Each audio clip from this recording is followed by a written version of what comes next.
गांव में fashion show. शहर की फैशन डिजाइनर रितु की शादी गांव के जमींदार शेर सिंह से हो जाती है। लेकिन शहरी कामकाजी रितु का गांव में मन नहीं लगता। क्या सासू माँ, ये गांव में तो कुछ नहीं है, मेरा दिल ही नहीं लगता यहाँ, क्या करूं मैं। अरे बेटा, जहाँ पति का कारोबार बीवी तो वही अच्छी लगती है ना। अब हम लोग इतने पैसे वाले हैं कि गांव में मेरे बेटे लायक लड़की ही नहीं मिली। अरे माँ, मैं तो ये बोल रही हूँ कि क्या करूं जिससे मेरा थोड़ा दिल लगे। अरे बेटा, मैं भी शहर की थी। यहाँ आकर मैंने गांव में स्कूल खोल लिया। बच्चों को पढ़ाती थी तो मन लग जाता था। तू भी कुछ देख ले जिससे गांव की बहू बेटियों का भला हो जाए और तेरे जमींदार ससुर जी का नाम भी हो जाए। रितु क्या करती? फैशन डिजाइनिंग वाले कपड़ों को गांव की औरतों पर कैसे ट्राई करती। लेकिन एक दिन, अरे क्या बात है डार्लिंग, बड़ी जल्दी उठ गई। और ये हाथ में फेविकॉल और कागज, कहाँ जा रही हो? मैंने सोच लिया है कि मैं अपना फैशन बुटीक खोलूंगी। गांव की औरतों को सजा धजा कर फैशन शो करूंगी और यहाँ की औरतों को भी शहर के फैशन से वाकिफ करवाऊंगी। फैशन और यहाँ की औरतें, अरे इन लोगों को तो बस चूल्हा चौका आता है। खाली समय में एक दूसरे के सर से जुएं निकालती हैं या फिर अचार पापड़ बनाती है। इन लोगों के बस की नहीं है फैशन को समझना। लेकिन रितु मानती नहीं। वो पूरे गांव में पोस्टर चिपका देती है कि किसी को भी नए डिजाइन के कपड़े पहनने का शौक है तो जल्दी जमींदार की बहू से मिले। लेकिन रितु की दुकान में 2 दिनों तक तो कोई आता ही नहीं।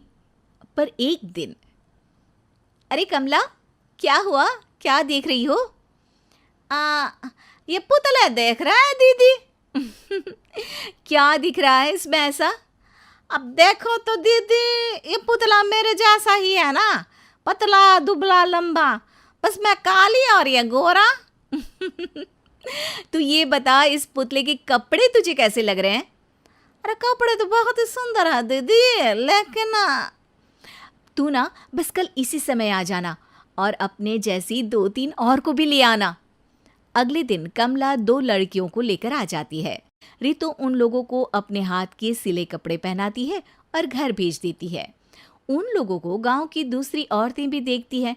और फिर क्या, अगले दिन रितु जब दुकान खोलती है तो सामने बहुत सी औरतें उसके बनाए डिजाइनर कपड़े पहनने को तैयार खड़ी होती हैं।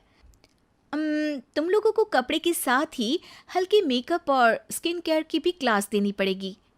रितु गांव की औरतों को फैशन का ज्ञान देने में लग जाती है। एक दिन रितु का पति कहता है, अरे रितु, तुम्हारी फोटो पेपर में आई है। क्यों भाई, ऐसा क्या कर दिया मैंने, क्या लिखा है? अरे लिखा है गांव में होगा अब फैशन वीक। अरे हाँ, कल ना कोई फ़ोन आया था मीडिया वालों का, तो मैंने भी बोल दिया कि फैशन शो तो अब गांव में होगा। लग रहा है उसी की खबर बना दी है। तभी रितु को एक फ़ोन आता है। हेलो, कौन बोल रहा है? जी मैं काम्या बात कर रही हूँ लुक में फैशन वीक से। हम लोगों ने आपका काम देखा। हम शहर वर्सेस गांव का फैशन थीम में एक फैशन शो आपके गांव में करना चाहते हैं। अरे वाह, ये तो बहुत ही अच्छी बात है। मैं अपनी मॉडल्स के साथ शो में हिस्सा ज़रूर लूँगी। बस अब क्या था। वो दिन भी आ जाता है जब रितु की गांव की गोरी शहर की छोरी के साथ स्टेज शो में हिस्सा लेती हैं। शो के बाद, अरे आपकी वो जो कलेक्शन है ना, मैं उसकी पूरी सीरीज खरीदना चाहती हूँ। सच में आपने वो कपड़े डिजाइन करे जो आज के लोग आसानी से घर और बाजार में पहन सकते हैं। और बजट में भी है। हम भारतीयों के लिए तो ये डिज़ाइन बेस्ट है जी। वैसे आपने क्या सोचकर ये कपड़े बनाए और आप इसे कितना आगे और लेकर जाना चाहती हैं? औरतें और फैशन एक दूसरे के पर्यायवाची है। तो ये किसने कहा कि गांव की औरतों को डिज़ाइनर कपड़े पहनने का हक नहीं? मेरा मानना है कि शौक सभी औरतों में होता है। ज़रूरत है तो बस उसे जगाने की, उनके हिसाब और बजट के कपड़ों की जो मैंने बनाए और सबको पसंद भी आए। अब रितु का गांव हर जगह प्रसिद्ध है। ना सिर्फ ऋतु के लिए बल्कि वहाँ की औरतों की फैशन के लिए भी।